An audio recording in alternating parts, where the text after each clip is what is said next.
This is the scene at one of the intersections in Baghdad. Poor and daily wage laborers from all over the city gathered to feed their families. In this very city of Baghdad lived a wealthy man named Hashim. Hashim was constantly in need of a daily wage laborer. One day, Hashim arrived at the intersection with the intention of finding a laborer to help him with his day's work. The crowd of laborers at the intersection moved from one end to the other like ocean waves crashing against the shore again and again, then receding. Whenever a wealthy man arrived in search of a laborer, a loud voice would rise from the intersection, "Sir, I am here. I am here." Quote. Hashim felt pity for the plight of the laborers at the intersection. But at the same time, he was also astonished. Among this crowd of laborers, there was one laborer who sat in one place, completely silent. His face showed that he was absolutely confident that his buyer would come to him. Hashim went straight to the young man and asked, "Do you need work?" The young man replied, "I'll definitely do your work. If I'm sitting at this intersection, I'm here to work. But I'll take 50 dim as my daily wage. Are you okay with that?" Quote. Hashim asked, surprised. 50 dim is too much. Other laborers only charge 5 dim. What do you do that I should pay you 50 dim? Quote. The young man replied, "If you don't agree, there are plenty of laborers who pay 5 dim. You can hire one of them." Quote. Hashim was astonished. Then, after thinking for a while, he said, "Okay, fine. I agree." Quote. The young man said, "Wait a minute. I have some conditions. I never work without their approval." Quote. Hashim said, surprised, "What did you say?" "Young man, the conditions are the employer's and therefore, I have the right to set them." Quote. The young man said, "If you don't agree to my terms, I won't go with you." Hashim said, "Okay, fine. Tell me what your conditions are." Quote. The young man said, "My first condition is that you won't ask me any questions about myself. My second condition is that from the time the adhan, call to prayer, is called, until the time of prayer, I will no longer be your laborer. During this time, I will not obey you, nor will you have the right to dictate anything to me. My third condition is that if you ask me any questions, it will be my choice whether or not to answer them." Quote. Hearing this, Hashim smiled and said, "You're a unique daily wage laborer. Come on, I'm okay with that. Now take your things and get to work." Quote. So, Hashim and the young man walked to Hashim's house. The young man began working, and Hashim was astonished to see that this young man had done what a laborer does in a whole day in just 2 hours. Hashim put him to work and went out somewhere. The laborer was digging in the street when suddenly the call to prayer, adhan, started. The laborer threw his spade and started walking away. When Hashim's son saw the laborer leaving the mound of soil in the street, he said, "Hey, wait a minute. Keep leveling this soil." The young man replied, "Quiet. I won't even listen to your father right now. When the adhan, call to prayer, is called, I forget everything in the world and listen only to the one who hears and knows everything. If you want, you can level the soil yourself. Anyway, I've already spoken to your father." The young man returned from prayer and got back to work. Just then, Hashim returned from outside and asked the young man, "Should I bring you food?" The young man replied, "I'm fasting." Hashim was astonished and wondered, Ramadan hasn't even begun yet, and this young man is working while observing voluntary fasts. As evening approached, Hashim said, "Young man, here's your 50 dirhams. By the way, what's your name?" The young man replied, "Sir, I told you that you have no right to ask me a question I don't want to answer. I'm incapable of answering this question. I hope you won't mind." Good heavens! With that, Hashim walked away, and Hashim stared at him in surprise, but with a smile in his heart. Somehow, he spent the night and returned to the intersection the next day. Once again, a group of laborers were making noise, looking for their day's employer. But the young laborer wasn't there today. Hashim asked the other laborers, and one of them told him, "Sir, he only comes on Fridays and weekends." Hearing this, Hashim left and headed home. He had only walked a short distance when an old man called out from behind, "Son, listen." It was the voice of a very old man who was barely able to walk. The old man asked, "Will you drop me off at the tree by the well?" Hashim replied, "Yes, I will. But why do you want to go there?" The old man replied, "Actually, my son has been ill for a long time, and today his medicine has run out. But I am not even slightly sad because I am confident that Allah has provided medicine for my son for a week. Just take me there, God will reward you for this kindness, son." Hashim, already perplexed and worried, was plunged into a deep state of astonishment after hearing this old man's words. He left the man at the tree by the well and hid himself to the side to see where the old man was getting his medicine. After waiting for a while, suddenly, a man came walking briskly, his face hidden by a blue handkerchief. The man reached there and said, "Oh old man, please forgive me. I am a little late today." The man handed the old man the bag of alms and was about to leave when the old man grabbed his hand and said, "O pious servant of God, show me your face. I want to see my beloved with my own eyes and bless him." The man in the blue handkerchief said, "O old man, believe me, this is no miracle of mine. Just understand that the one in the blue sky has sent this man in the blue handkerchief as a conduit to help you." With that, the man in the blue handkerchief walked away. Hashim, hidden, had been watching the whole scene and for a moment, forgot that he had come looking for the young laborer. He ran to the young man and asked who this man was who had come to help you so unconditionally. The old man replied, "I don't know him. All I know is that whenever my son's medicine runs out, I come here, and this man in the blue handkerchief gives me this medicine every time." Hashim dropped the old man off at his home and returned to his own. The next day, he went back to the town square and found that the young laborer was indeed missing. But today, Hashim searched for the daily wage earner as well as the man with the blue handkerchief. But he couldn't find either. He frantically searched the streets of Baghdad for them. Suddenly, he heard children screaming and crying coming from the house next door, and a mother trying to comfort them. She kept telling her children over and over, "Don't worry, he'll be back soon."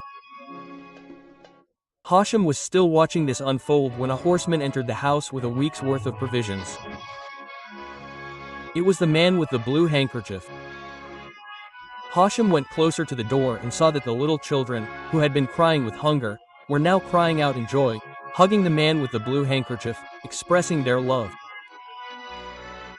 And his mother was raising her hands and blessing him. Hashim was still watching this scene when the man in the blue handkerchief came out of the door. Hashim stopped him and said, "O servant of God, you have taken me as your hostage. Tell me who you are.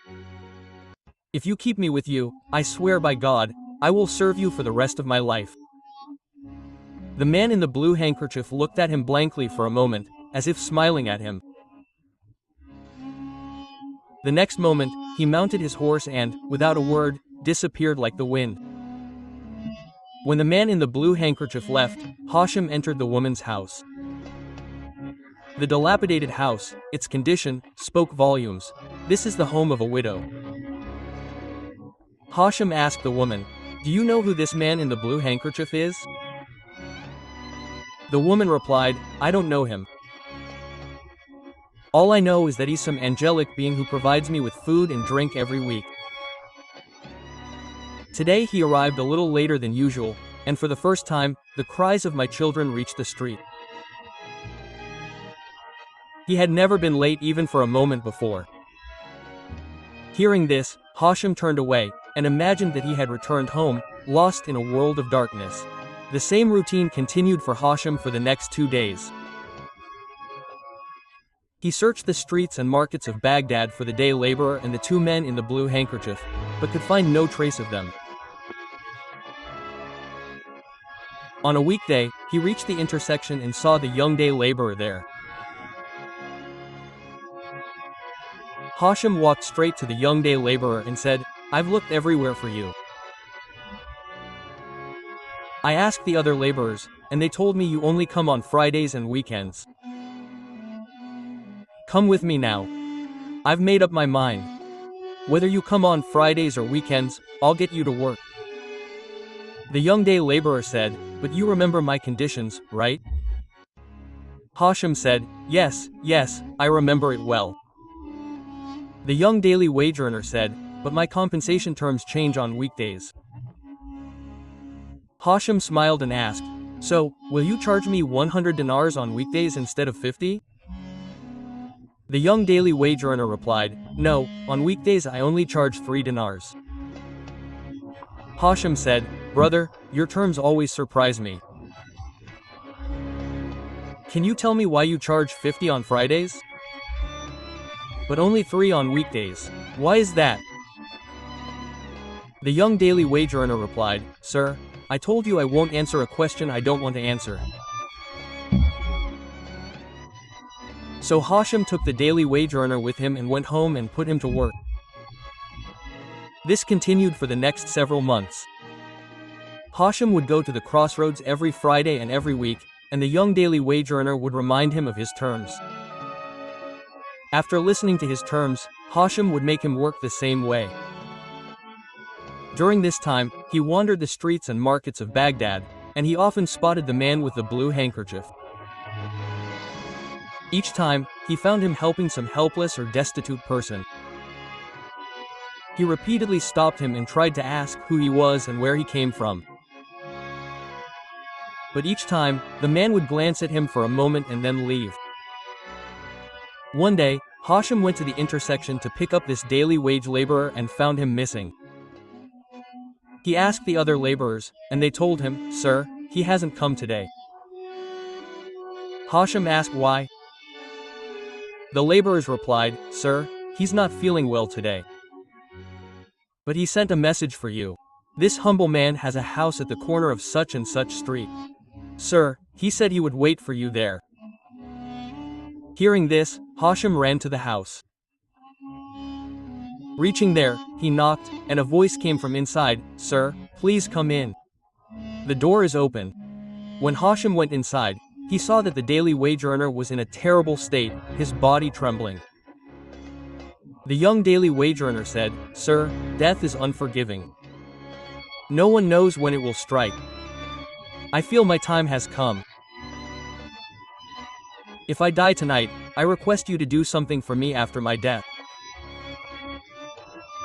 May Allah reward you for this. I want to answer every question you've ever asked me. After saying this, he opened a small box lying nearby and took out a brass pot, its mouth tightly closed with a lid.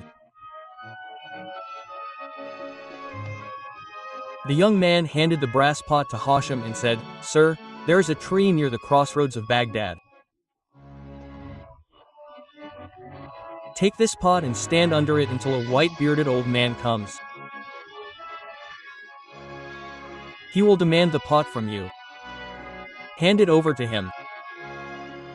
Then he handed a ring to Hashem, saying, Your Majesty, this ring is a trust for the Caliph. Please deliver it to him.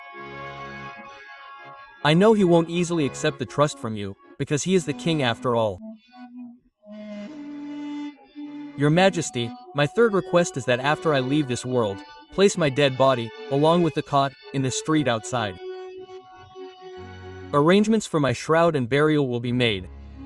Taking the ring and brass pots from the young man, Hashim said, I will do your work well. But you haven't answered my questions. Who are you? What is your name? You work all day on weekdays for just 3 dams. But on Fridays you charge 50 dams. The young man said, if you do all these things for me, you will surely find answers to all your questions. Now I request you to leave me alone. I want to be alone with my Lord. I have a long apology to make tonight. Quote. Hashim said, how can I leave you in this state? But the young man's insistence made Hashim reluctantly leave. That night, Hashim was terribly restless. He spent the entire night tossing and turning. When the sun rose, praying, he immediately ran to the young doorman's house. When he arrived, he saw that the door was already open. Hashim entered the house and was greeted by a pleasant breeze. When he looked inside, he realized that the young man's soul had departed. Hashim's eyes welled with tears at the sight. As per his will, he placed the young man's funeral procession outside in the street and ran towards the intersection. He took the pot and stood near the tree the young man had mentioned. Soon, a stream of people began to gather. All of them were poor and destitute. Hashim was astonished to see them all, wondering why they had gathered there. They were all staring at the brass pot with official faces. A short while later, a white-bearded old man came and offered to take the pot from Hashim. Hashim handed the pot to the old man. With his eyes wide open, the old man opened the pot and, taking it out, found a blue handkerchief in his hand. 2 pieces of it tinkled and fell to the ground. In fact, it was the same blue handkerchief that the helper of the poor used to cover his face. The sight of the blue handkerchief in the old man's hand filled the square with cries and cries. Not a single person in the square was without tears. When Hashim saw this, he couldn't hold back his tears. The secret was revealed. The young man carrying the handkerchief was actually the man with the blue handkerchief. The white-bearded old man looked at Hashim and said, "You're right. This is the same godly young man who used to work twice a week. He would help the poor by giving 50 dirhams to the pir, and he would sustain himself for the entire week with the 3 dirhams he collected. And on the days when he was on Farg, he would be engrossed only in the remembrance of Allah. And the 2 dirhams that you saw falling from this handkerchief are the ones he left for his burial shroud." He had told all the people he used to help that if one day I don't come to your aid, then you should all gather near this tree in this square. If you find this pot and handkerchief, then understand that I have passed away. Quote. Hashim asked the old man, "But who was this young man? Was there any heir to him?" Quote. The old man replied, "I don't know about that. But I do know that today in Baghdad, many houses are in ruins. Quote, the stoves will not burn. Many sick people will not find a savior to heal them.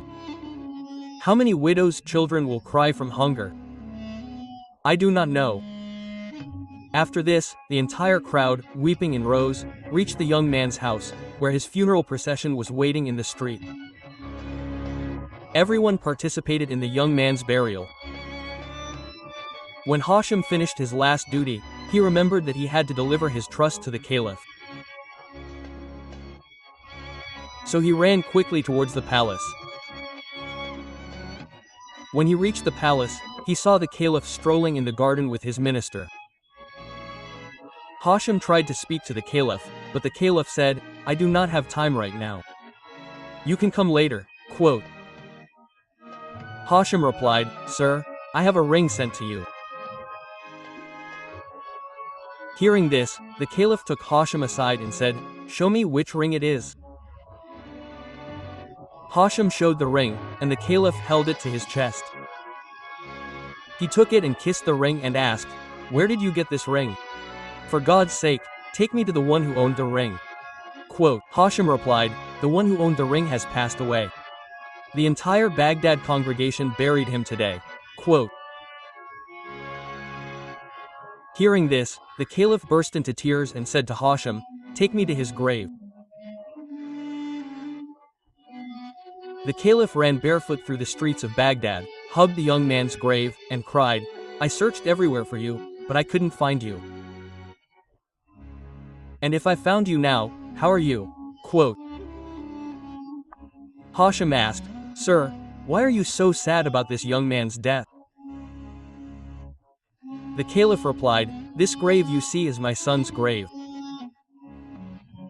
In fact, since childhood, he used to visit an old man and spend his entire day praying to Allah.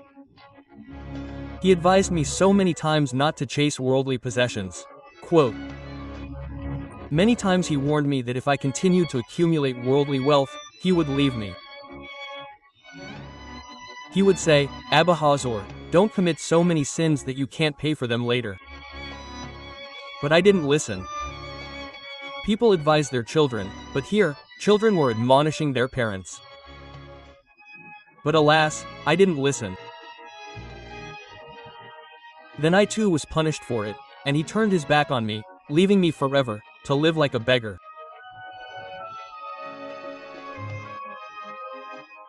After this, the caliph searched for the noble old man for a long time and finally found him standing near the same tree in the same square. The caliph fell at the old man's feet and repented with all his heart. He said to the old man, "Give me that blue handkerchief. From today on, I will continue the work my son left behind. I promise that I will wrap this blue handkerchief around my face and go to every poor person's home to help them." Quote. If you like the video, please like it and subscribe to the channel to see more videos like this.